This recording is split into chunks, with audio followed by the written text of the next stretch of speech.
Halo Sobat Nataru, selamat pagi mungkin buat kamu, mungkin selamat siang, selamat malam, mungkin buat teman-teman yang ada di sana sobat-sobat Nataru, mungkin dalam keadaan makan ataupun lagi keadaan tidur.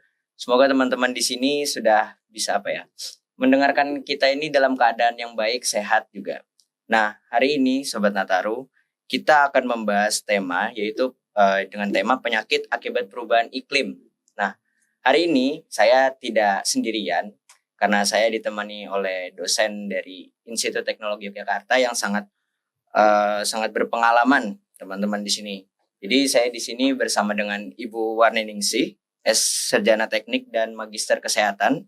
Beliau ini lulusan dari S1 Teknik Lingkungan, Sekolah Tinggi Teknik Lingkungan, lulusan tahun 1996, lalu S2 Magister Kesehatan dari UGM Yogyakarta, lulusan tahun 2007. Oke, sebelumnya perkenalkan nama saya Muhammad Rajundi Irawan dari KSM Nataru. Saya di sini sebagai host dan di sini narasumber kita sudah hadir Ibu Warneningsih. Selamat pagi Ibu. Selamat pagi, Assalamualaikum warahmatullahi wabarakatuh. Waalaikumsalam warahmatullahi wabarakatuh. Bagaimana nih Bu kabarnya hari ini? Apakah Ibu sehat-sehat saja? Apakah sekarang sudah bahagia Ibu?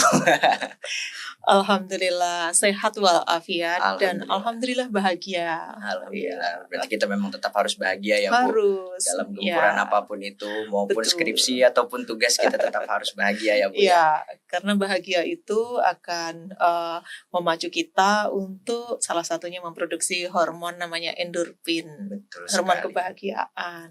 Itu teman-teman. Jadi kita tetap harus bahagia dong. Dalam menghadapi kehidupan ini mau diterpa badai juga nggak apa-apa. Santai aja. Kita tetap hidup ya Bu ya. Iya, dan badai pasti berlalu. Betul. Kadang-kadang juga berlalu lalang teman-teman. Oke. Jadi Bu, hari ini karena Ibu nih kan Ibu dari lulusan Teknik Lingkungan dan juga Magister Kesehatan ya Bu ya. Jadi otomatis sangat masuk banget nih sama tema yang kan kita bawa hari ini gitu, yaitu tentang akibat perubahan iklim penyakitnya gitu Bu. Jadi dengan perubahan iklim sekarang ini kita nih sering banget teman-teman itu udah mulai ada yang flu, ada yang sakit gitu. Nah menurut Ibu gimana tuh Bu? Ya, baik, terima kasih nih saya sudah diundang di acara pada hari ini. Nah, menyikapi terjadinya perubahan iklim, tentu kita sudah mengenal dengan adanya perubahan global ya.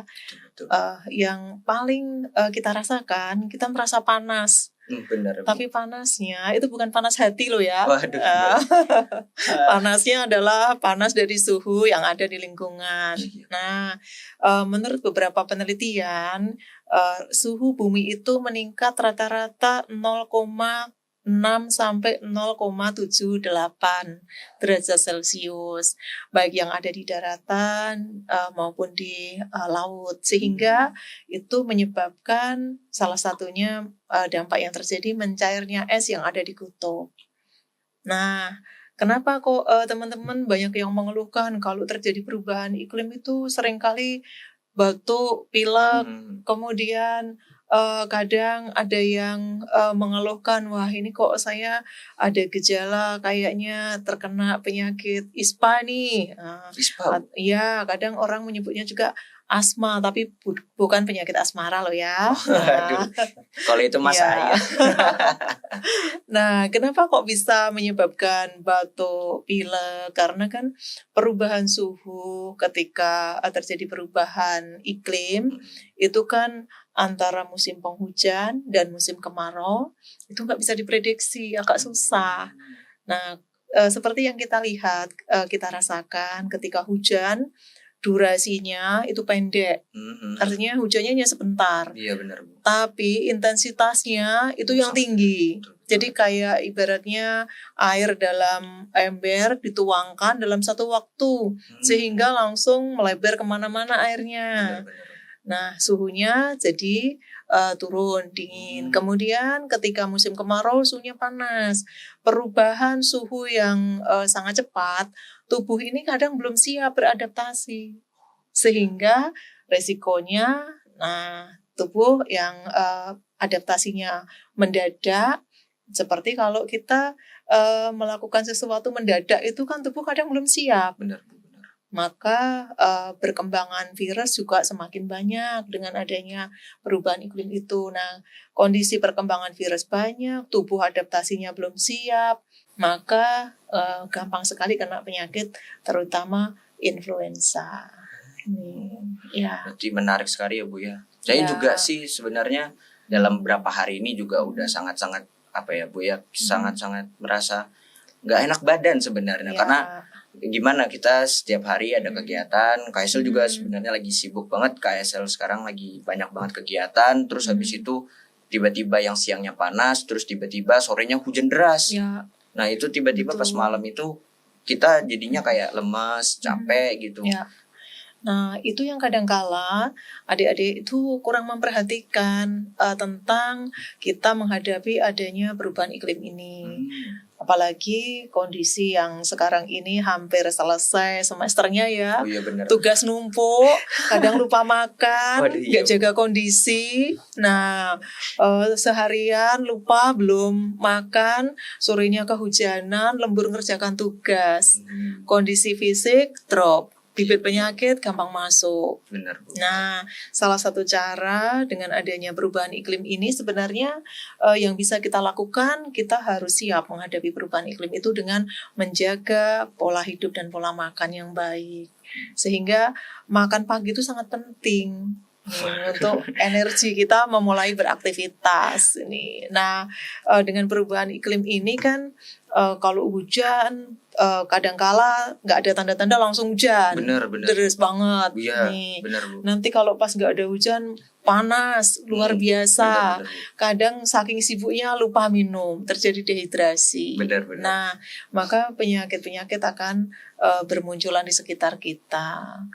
Sebenarnya kalau kita mau mempersiapkan diri dengan adanya perubahan iklim ini, kita bisa mengantisipasi, Mas. Gimana tuh Bu caranya? Nah, caranya sebenarnya kita harus mencintai tanaman. Orang lingkungan tentunya harus cinta sama tanaman. Betul. Menanam pohon itu salah satu cara untuk kita melakukan mitigasi terhadap perubahan iklim. Kemudian memperbaiki perilaku, Mas, ini.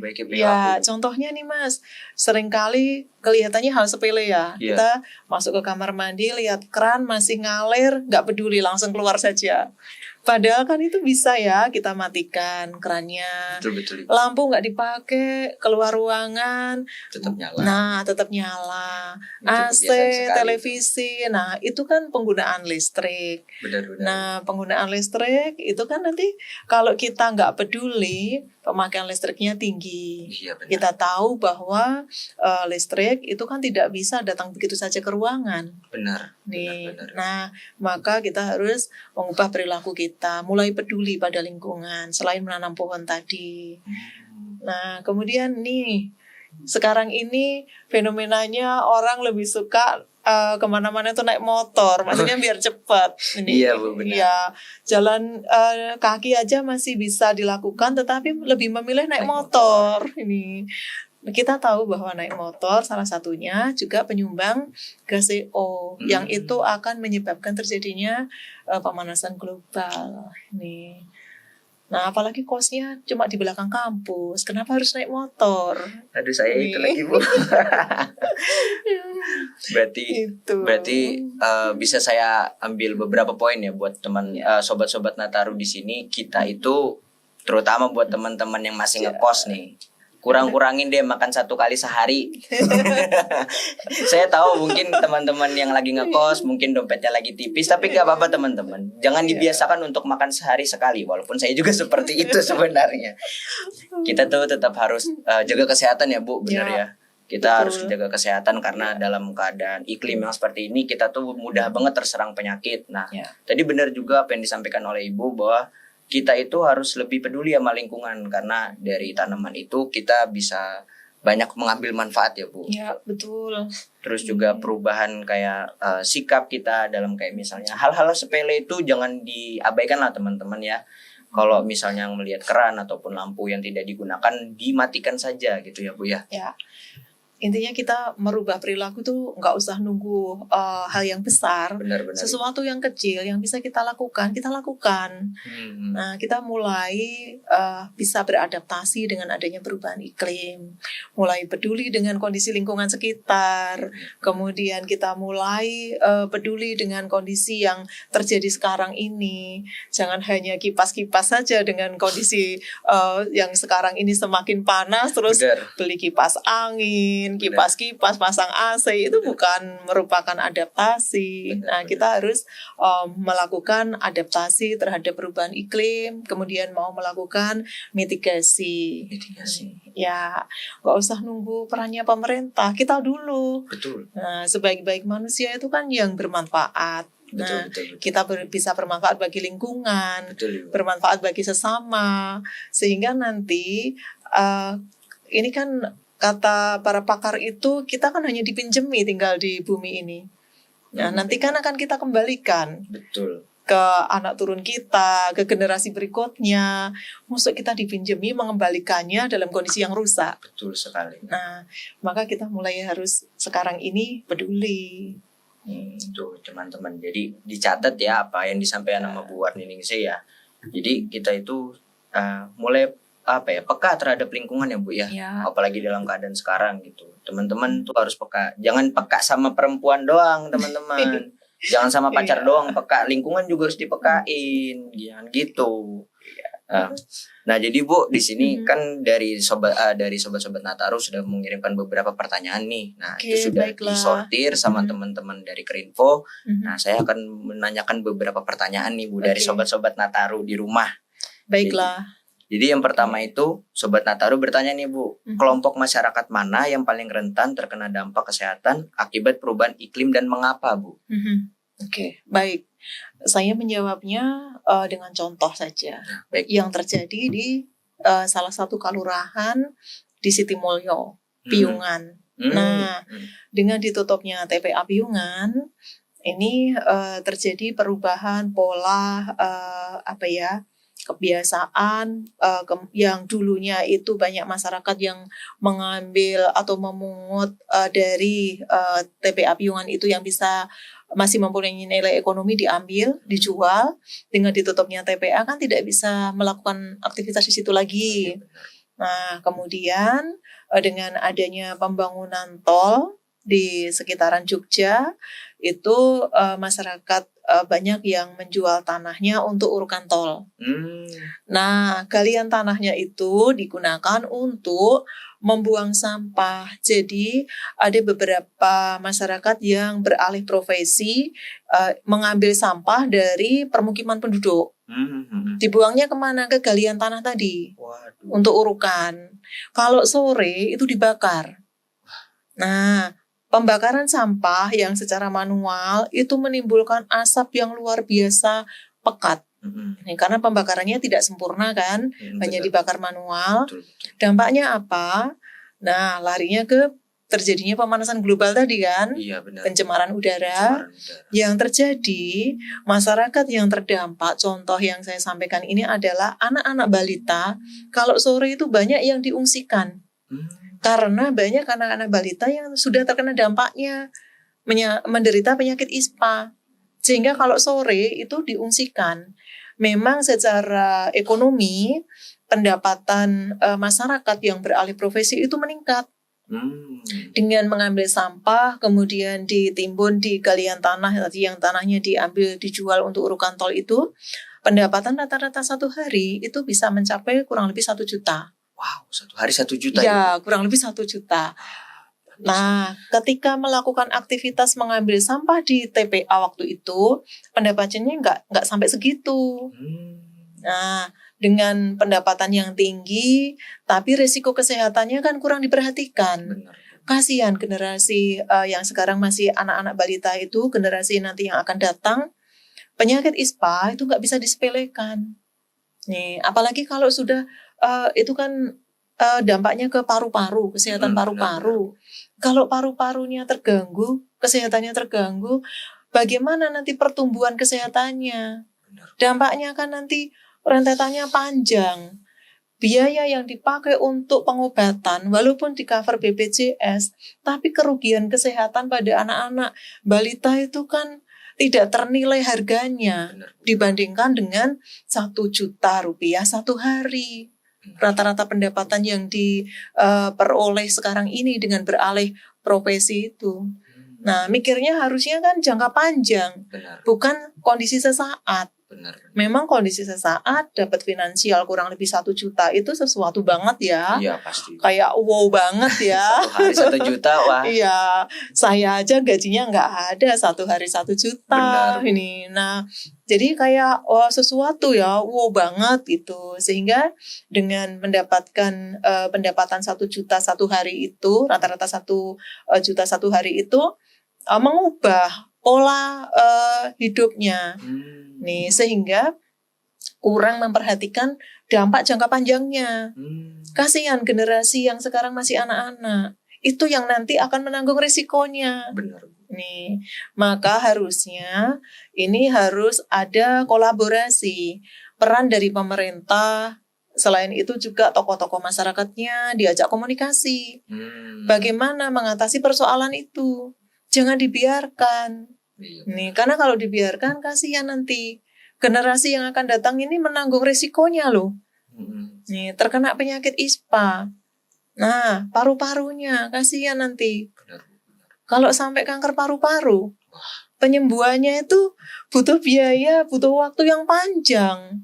Ini yang harusnya membuka mata hati kita. Kita harus mulai peduli. Yo adik-adik yang mengenal belajar tentang lingkungan, lakukanlah kegiatan untuk misalnya sosialisasi, penelitian, sehingga ini akan menyadarkan kita semua. Nah itu jawaban saya berikan contoh. Ini contoh masyarakat yang terdampak. Nih.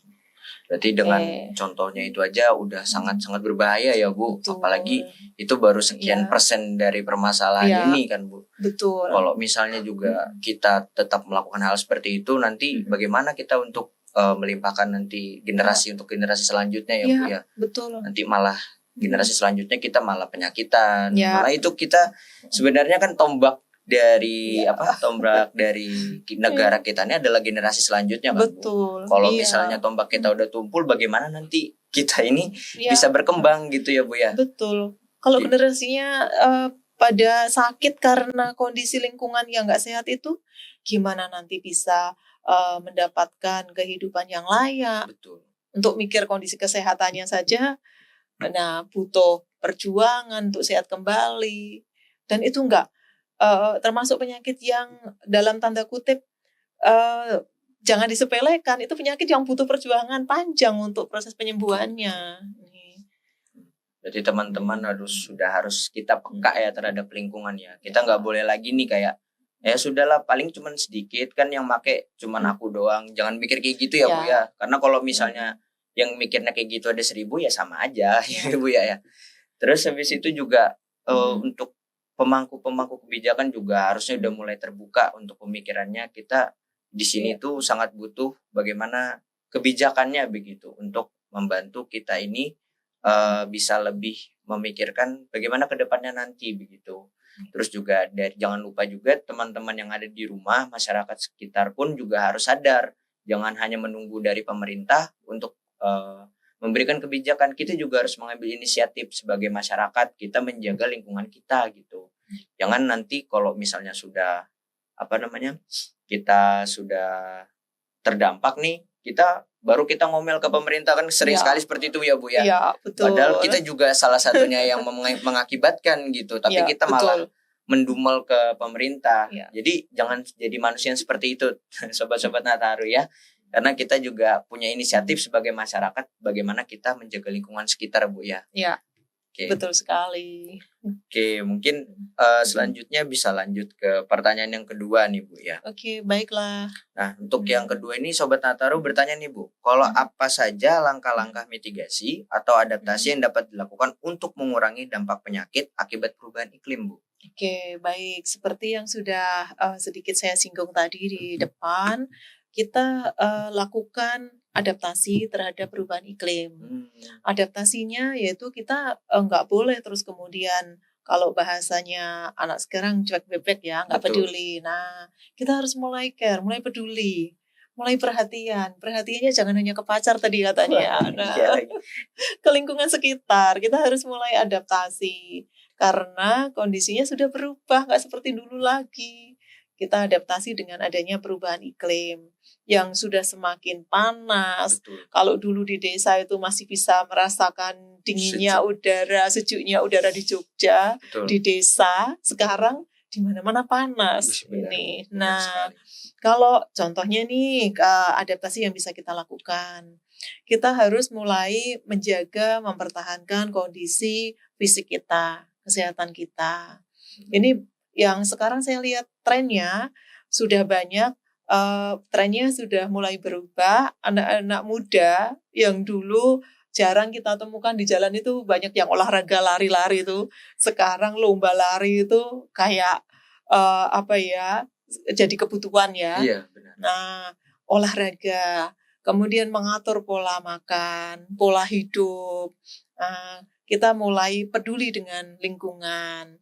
Kemudian mitigasi yang bisa kita lakukan, pertama tadi mitigasi yang dilakukan oleh masyarakat. Karena mitigasi itu ada yang dilakukan oleh pemerintah, yang dikenal dengan ada mitigasi struktural dan ada mitigasi yang non-struktural. Nah, kita sebagai masyarakat bisa melakukan mitigasi itu dengan membiasakan untuk menanam pohon. Nih, jangan sampai pohon lagi tumbuh subur ditebang. Nih, kasihan dong. Tuh pohon juga punya hak untuk tumbuh. Betul. Dan itu sangat membantu untuk menyerap gas-gas yang masuk ke lingkungan yang disebut dengan gas rumah kaca. Nah, dengan banyak menanam pohon, maka pencemar udara itu akan banyak diserap oleh tanaman tadi, oleh pohon, sehingga kualitas udara pelan-pelan akan membaik. Nah, kemudian selain menanam pohon, kita juga harus mengubah perilaku tadi. Perilaku kita mulai mempedulikan lingkungan sekitar. Nah, sudah kita kuliah di lingkungan, kita belajar lingkungan, tapi dengan lingkungan kurang peduli. Nah, gimana nanti yang akan menyelamatkan lingkungan siapa? Ini. Nah, berikutnya, kita meminimalisir penggunaan. Jadi misalnya nih, nanti adik-adik mahasiswa ke depan itu ada saatnya nanti akan membangun rumah. Nih, ya semaksimal mungkin kita gunakan pencahayaan itu secara alami. Secara alami. Ya. Oh iya, saya pernah lihat untuk itu, Bu. mengurangi penggunaan listrik. Oh, itu yang ventilasi yang diisi botol itu ya, Bu ya. Jadi nanti kalau misalnya pas lagi siang cahaya masuk itunya bisa menyebar gitu ya, Bu. Ya. Jadi konsepnya yang ramah lingkungan. Nih, itu kan nanti akan mengurangi adanya pemanasan global karena mulai nanti kalau kita melakukan usaha-usaha peduli pada lingkungan itu tadi dari satu orang ini mengajak orang yang lain dalam satu orang mengajak satu keluarga akan terbentuk satu keluarga itu yang peduli pada tindakan mitigasi. Satu keluarga ngajak keluarga yang lain, ngajak tetangganya, ada 2 keluarga. Nanti keluarga itu ngajak lagi sehingga akan terbentuk komunitas yang sehat, yang peduli dengan lingkungan. Jadi chain reaction gitu. Betul, ya Bu ya? Betul, iya. Jadi Ibu ada nggak Bu saran buat teman-teman mahasiswa nih nanti gimana caranya kita ini bisa mengubah pola hidup kita yang sebenarnya berantakan ya teman-teman ya. Sangat berantakan sebenarnya kita ini. Baik, saya menceritakan contoh itu yang lebih baik kan dari yang saya alami saja ya. Kalau ke orang lain, saya ngambil contoh dari orang lain kan belum tentu benar ya. Benar. Tapi kalau yang saya alami kan saya yang alami dan insya Allah benar ya. Memang yang paling berat itu adalah memulai. Betul. Ya. Betul. Memulai. Saya baru kurang lebih 2 tahun. Saya juga belum lama mengubah pola hidup. Dulu masih belum begitu peduli dengan pola hidup karena kebetulan selain ngajar saya juga ada kegiatan di konsultan ya. Oh iya. Seringkali ke lapangan. Benar. Kalau sudah bersama dengan teman-teman tim, kadangkala ada rasa nggak enak kalau nggak ikut makan. Oh, Jadi iya. makan kadangkala masih sembarangan. Sembarangan ya Bu ya. Kurang lebih 2 tahun ini saya mulai niat yang utama itu adalah kita memperbarui niat. Iya. Kalau kita mau sehat, kita investnya bukan di rumah sakit, tapi investnya adalah untuk kesehatan. Saya mengubah pola hidup, pola makan itu diawali dari niat. Menghindari makanan karbo, tepung-tepung, manis. Nah, itu saya hindari betul.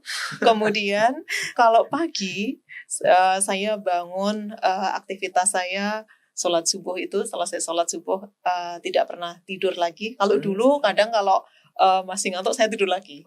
Nah, maka saya pagi itu saya selalu sempatkan olahraga 30 menit. Jalan kaki, ya jalan cepat. Itu setiap hari 30 menit.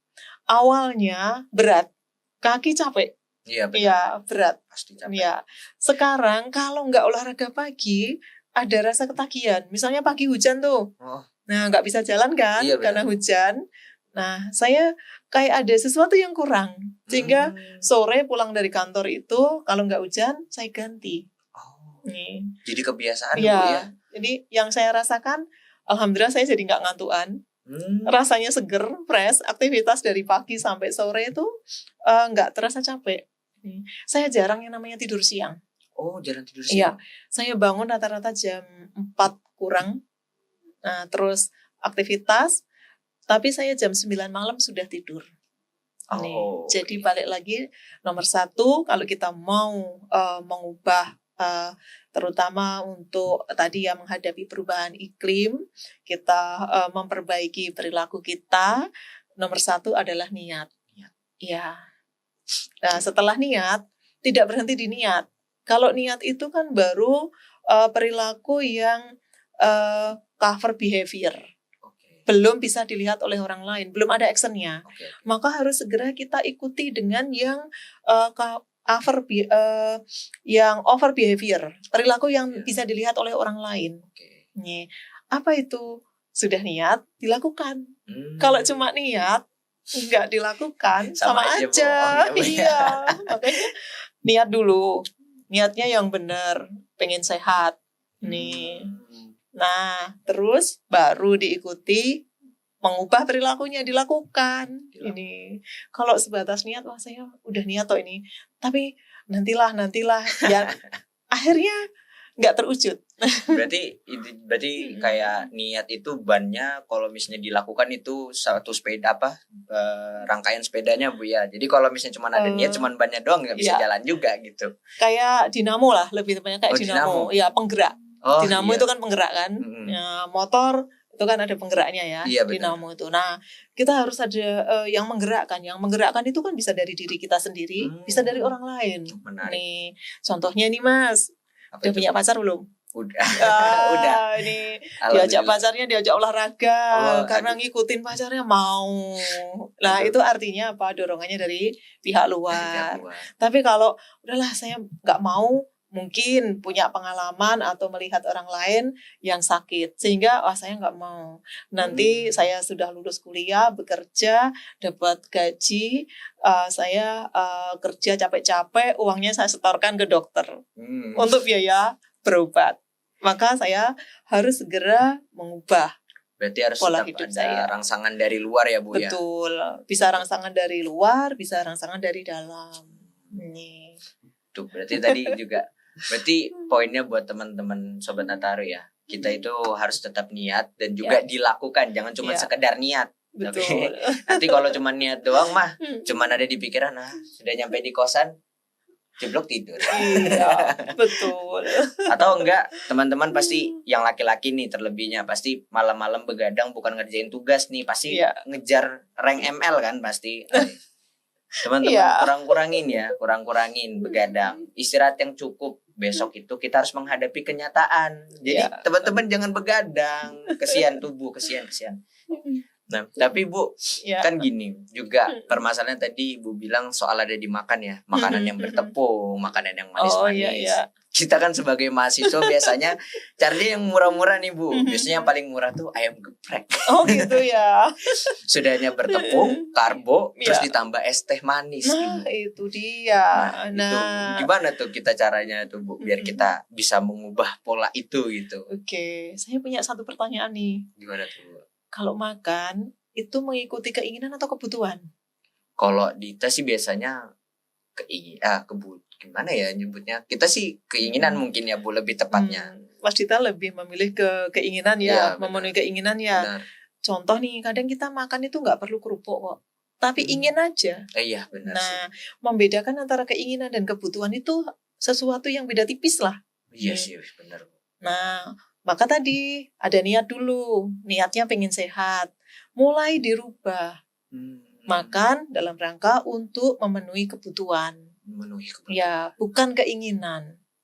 Nih, murah itu nggak harus yang belinya di restoran yang mahal kok. Sayuran kan juga murah. Nih. Aduh Bu, kalau sayuran ini gimana ya Bu? Kalau untuk orang-orang seperti saya yang biasanya makan daging ini sangat susah nih mikirnya apa ya makanan yang tidak berbahaya buat tubuh tapi tetap makan daging karena jujur aja saya juga nggak bisa makan sayur sebenarnya Bu. Teman-teman Sobat Nataru juga ada yang begitu. Nah itu gimana Bu kalau misalnya ada orang yang nggak bisa makan sayur? Ya sebenarnya kalau saya boleh mengatakan bukan tidak bisa ya. Tidak mau sebenarnya. Tidak bisa atau tidak mau atau tidak suka. Nah tidak mau dan tidak suka. Ya sebenarnya kan bisa kan. Nih, cuman ya kembali lagi segala sesuatu kan tergantung niat ya. Iya sih benar. Nah, kalau niatnya sudah melihat sayur itu tidak suka kemudian tidak mau, nah pelan-pelan kita afirmasi diri kita. Nih, saya suka makan sayur, saya akan sehat. Berarti saya dirubah mindsetnya ya Bu ya. Iya dong, betul. Ya. Terus gimana nih Bu kalau misalnya dari beberapa teman-teman ini ternyata sukanya makannya sekali sehari, nggak mau makan kalau belum disuruh sama ayang, pasti ada. Oh gitu ya. Ada tuh pasti sobat-sobat Nataru di rumah yang kalau belum mau makan kalau belum disuruh sama ayang. Aduh. Gitu. Kan susah Bu kalau dia kayak gitu. Gimana tuh Bu? Lah ini suruh makan aja susah, apalagi suruh kerja ya. Iya. Nah, makanya. Iya. Kan juga kita biasanya tuh untuk anak-anak mahasiswa kayak saya juga Bu kadang-kadang memang sukanya makannya sehari sekali karena mengingat isi dompet Bu. Oh iya. Jadi kadang-kadang kita makannya dirangkap Bu. Jadi makannya makan sore itu sekaligus makan pagi dan malam. Atau enggak makannya kita malam itu ngerangkap pagi dan siang. Wah ini contoh perilaku-perilaku yang belum tertata. Nih. Nah, dari kecil itu kan kita diajarkan oleh guru kita, dosen kita yang sangat berjasa luar biasa. Benar. Siapa itu? Ibu kita kan? Iya, benar. Nah, ibu kita ini kan melebihi guru, melebihi dosen. Ya, ngajarin kita kalau makan 3 kali sehari. Nih. Tapi kenapa pendidikan dari ibu yang sudah bertahun-tahun itu akhirnya berubah? Malah hilang karena ya, apa? Iya, perubahan itu karena apa? Pengaruh lingkungan kan? Itu yang terjadi sekarang sehingga pola hidup, pola makan itu juga berubah. Nih.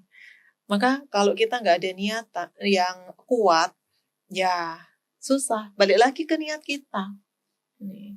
Apa mau ini Mas kalau nanti sudah bekerja sukses ngumpulin uang susah-susah terus kemudian disetorkan ke rumah sakit ke dokter ini jangan deh Bu kayaknya lebih enak dipakai buat jalan-jalan ke Bali kayaknya lebih enak Bu. Mantap itu. Oke, berarti untuk sobat-sobat Nataru ini untuk menjaga pola hidup sehat itu memang awalnya susah Bu ya. Tapi memang harus dilakukan mengingat juga dengan perubahan iklim ini kita harus jaga imunitas tubuh ya Bu. Betul. Kalau misalnya imunitas tubuh kita turun, otomatis kita lebih mudah terserang penyakit, teman-teman. Jadi kita harus mulai dari diri sendiri dulu niat kita untuk berubah agar kita bisa hidup lebih sehat ya Bu ya. Betul biar sekali, kita Mas. bisa melewatin perubahan iklim ini ya Bu ya. Ya, Yang betul tidak sekali. menentu ini sama seperti mood pasangan teman-teman Sobat Nataru di rumah yang bisa berubah-berubah setiap saat. Oke, mungkin kita lanjut ya Bu untuk pertanyaan Sobat Nataru selanjutnya. Oke, baiklah. Untuk yang selanjutnya dari Sobat Nataru bertanya nih Bu, bagaimana urbanisasi dan perubahan pola pemukiman akibat perubahan iklim mempengaruhi risiko penyakit. Jadi apakah perubahan pola pemukiman ini tuh mempengaruhi risiko penyakit gitu? Ya, ini saya berikan satu contoh. Ini terjadi perubahan alih fungsi lahan ya. Kalau dulu lahan pertanian, terus kemudian karena kebutuhan tempat tinggal beralih fungsi menjadi perumahan. Oh iya. Nah, karena tuntutan kebutuhan tadi, sehingga sudah karena adanya perubahan iklim sehingga mengubah pola tanam yang dulu itu pada saat zaman dulu itu bisa menanam istilahnya padi-padi palawija, 2 kali nanam padi, 1 kali palawija. Sekarang dengan adanya perubahan iklim ini karena musim kemarau lebih panjang, nanam padi itu kan butuh air. Sehingga menanamnya itu tidak seperti dulu lagi. Kadang nanam padi dalam 1 tahun hanya 1 kali. Padahal makanan pokok itu kan berasal dari padi. Ya, nah, belum lagi adanya perubahan tadi, alih fungsi lahan. Makin sempit karena ya, Bu, ya? Kebutuhan untuk memenuhi tempat tinggal. Lahan pertanian yang subur bukan ditanami padi, bukan ditanami palawija, tapi ditanami batu bata untuk dibangun rumah. Nih, yang pinggir jalan itu berubah menjadi bangunan yang disewakan. Padahal itu adalah lahan pertanian yang subur. Nah, ini akan semakin memperparah kondisi masalah kesehatan juga.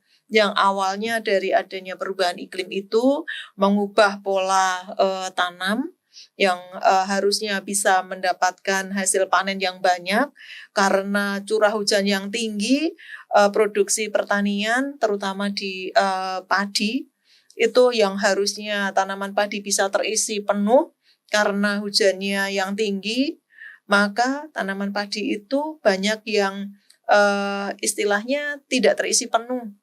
Kalau orang Jawa bilang, orang Jogja bilang itu gabuk. Jadi nggak ada isinya. Sehingga produksi panenan itu turun. Sudah tidak bisa menanam dengan pola tanam yang 2 kali padi, 1 kali palawija, masih hasil panennya turun karena produksinya turun.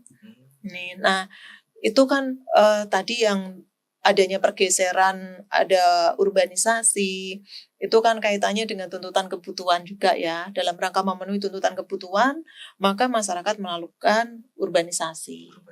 Ya.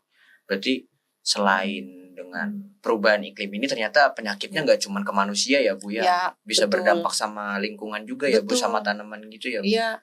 Padahal kalau misalnya padi kita kurang, otomatis produksi kita terhadap beras juga berkurang Bu ya. Iya. Itu juga berpengaruh sekali sama kita sekarang. Betul, dampaknya tidak hanya ke manusia, tidak hanya ke tanaman, tapi juga ke biota yang ada di laut. Ya, karena apa? Terumbu karangnya rusak karena mencairnya es yang ada di kutub tadi, kemudian terjadi peningkatan muka air laut. Nah, terumbu karang banyak yang rusak. Nah, terumbu karang itu kan salah satunya tempat breeding place-nya atau tempat tumbuhnya, tempat tinggalnya ikan-ikan yang ada di laut.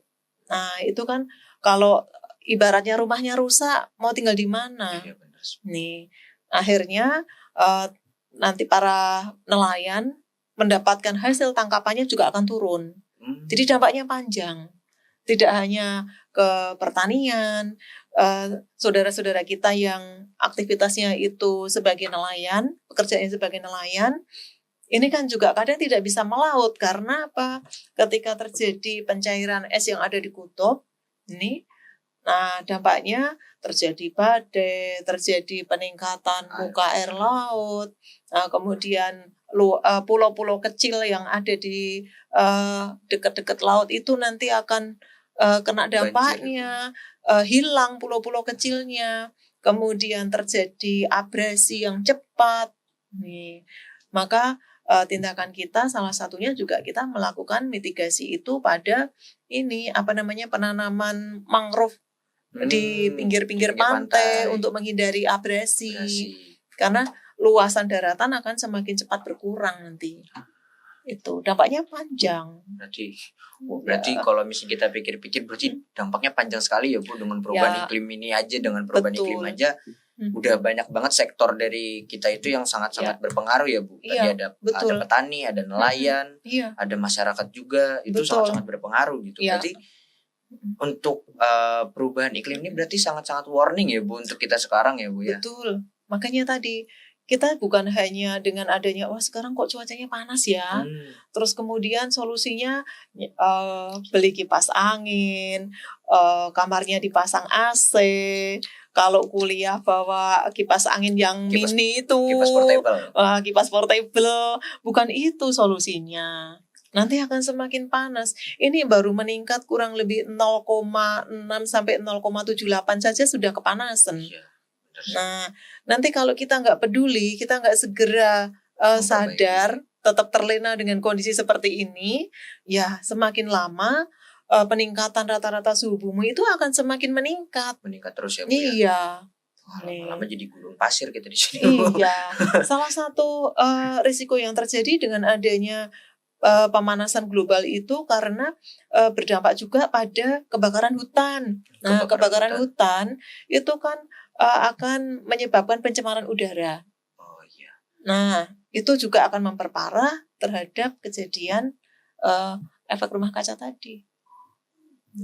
Itu juga kalau efek dari pembakaran itu juga kan sangat berpengaruh sama awan yang ada di atas ya Bu. Betul. Itu juga bisa mengakibatkan hujan asam kalau saya tidak salah ya Bu ya. Betul.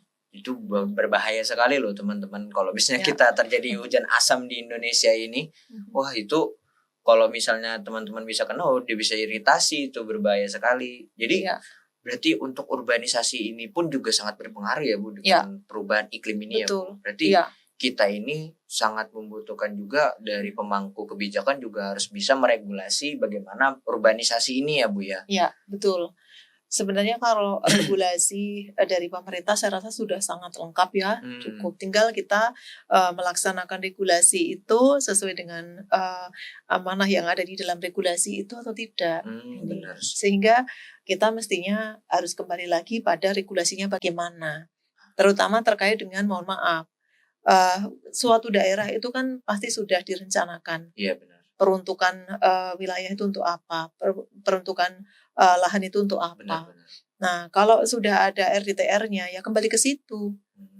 Nih, jangan sampai sudah diputuskan tetapi masih juga alih fungsi lahannya dengan alasan berbagai kepentingan. Nah, kembali lagi bagaimana kita mengawal regulasi yang ada itu. Teman-teman, berarti kita tetap harus peka nih. Selain kita peka sama lingkungan, kita juga harus peka sama regulasi-regulasi dari pemerintah kita. Jadi jangan cuman kita peka terhadap lingkungan tapi kita juga harus peka sama regulasi yang dikeluarkan oleh pemerintah biar kita tahu nih bagaimana gerakan kita selanjutnya untuk melestarikan lingkungan kita sekitar gitu. Jadi biar masalah-masalah yang tadi disebutkan oleh Ibu tadi jangan sampai terjadi ya Bu ya. Ya, betul. Apalagi sekali. Sekarang udah mulai di kutub di Antartika ya Bu ya. Antartika tuh esnya sudah mulai mencair ya Bu. Betul. Air lautnya udah mulai meninggi nih. Jakarta bentar lagi tenggelam tuh kalau misalnya kita nggak berubah ini. Ya. Kan pernah dengar ya Bu kalau misalnya Jakarta mau tenggelam karena sering banjir kalau misalnya kena hujan terus. Iya. Jadi teman-teman terutama tuh teman-teman yang berada di teknik lingkungan harus lebih peka kita, dan juga teman-teman yang lain juga jangan mau kalah untuk menjaga lingkungan sekitarnya karena ini tanggung jawab kita bersama ya Bu ya. Bukan tanggung jawab pemerintah, bukan tanggung jawab masyarakat, bukan tanggung jawab mahasiswa, tapi ini tanggung jawab kita bersama yang hidup di bumi ini ya Bu. Iya, betul. Karena kita ini cuma di sini cuma menumpang sebenarnya. Iya. Kita cuma menumpang. Gimana ya kalau misalnya kita menumpang ke rumah orang tapi kitanya malah ngerusak di rumah itu ya lama-lama alam marah juga loh. Iya, betul. Kan nggak enak gitu. Ini orang datang kok tiba-tiba ngerusak kayak gitu. Iya. Gua gempain aja apa gimana ini. Jadi Iya. teman-teman jangan sampai bikin alam marah gitu. Kita juga sebagai manusia harus tahu diri gitu. Iya. Karena dari apa yang kayak urbanisasi ataupun alih fungsi lahan itu juga kadang-kadang kan dengan cara pembakaran hutan terus habis itu Iya. ditebang itu kan kita mengurangi apa ya namanya pasokan oksigen gitu loh. Iya. Soalnya juga kita di dunia ini salah satu pemasok oksigen terbesar loh teman-teman. Iya. Jadi teman-teman kita harus tetap menjaga RTH yang ada. Terus juga kalau misalnya teman-teman ingin membuat rumah, usahain rumahnya juga mempunyai RTH ya Bu ya. Iya, betul. Jadi jangan cuma memikirkan desain yang bagus, desain yang estetik, tapi juga teman-teman harus memikirkan faktor lingkungannya. Jangan lupakan RTH-nya di rumah itu. Disediain lahan lah ya Bu ya. Iya, Untuk betul. nanam pohon-pohon ataupun nanam tanaman yang sekiranya teman-teman bisa muat lah, karena juga kan sebenarnya juga sekarang rumah-rumah nggak bisa besar ya Bu, Iya, karena betul. sudah keterbatasan lahan. Jadi teman-teman biarpun kayak gitu, selain kita memikirkan desain rumah yang bagus, kita juga harus tetap memikirkan RTH-nya gitu. Ya, intinya kalau mau membangun rumah, ya harusnya rumah yang berwawasan lingkungan. Betul. Nih, perbanyak bioporinya. Betul, biopori itu Bu. Ya. Sama yang tadi yang lampu itu teman-teman coba search deh, ada itu. Jadi rumahnya itu dia di atas genteng itu dikasih botol ya Bu, terus dikasih apa itu saya lupa, kayak semacam deterjen atau apa, baru habis itu nanti dia ditaruh di atas, dibolongin, terus ditaruh di situ. Jadi nanti pas siang hari matahari itu masuk ke dalam botolnya, terus dia akan memancarkan sinarnya gitu, jadi dipecah gitu di bawahnya ya Bu. Betul. Itu juga sebenarnya untuk kecerahan sama seperti lampu pada umumnya ya Bu ya. Itu juga bisa menghemat teman-teman loh buat listrik.